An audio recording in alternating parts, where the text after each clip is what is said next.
After Russian interference in the 2016 election, there were concerns about election hacking in 2020. Officials from the Secret Service, the Department of Justice, and the FBI attended Operation Blackout. It's a simulation of worst-case cyber attack scenarios for next year's presidential race. Ben Popken took a look at what they found. What we saw here is a war game for Election Day 2020. Foreign hackers and top law enforcement are locked in a battle, one trying to protect the vote and protect voters, the other trying to undermine the election itself and make people not vote.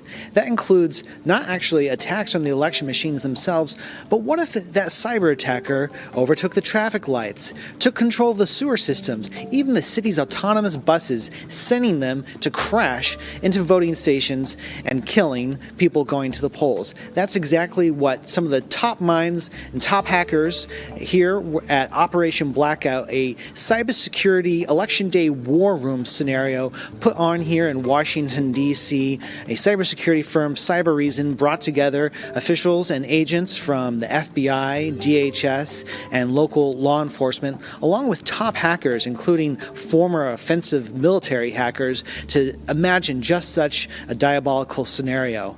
The goal? Try to protect 2020, try to think more on our feet, and get those law enforcement thinking more creatively out of the box about some of the different ways that our election could be undermined. Again, not just attacks on voting machines, that's almost taken care of with the voting machines not being connected to the internet.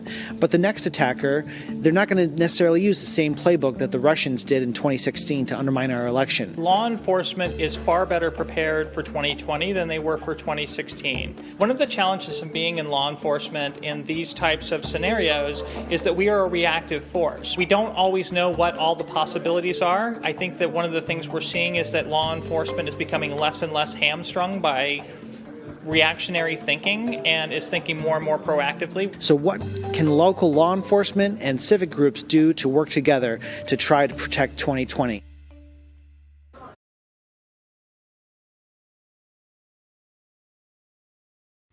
Hey, NBC News viewers, thanks for checking out our YouTube channel. Subscribe by clicking on that button down here and click on any of the videos over here to watch the latest interviews, show highlights, and digital exclusives.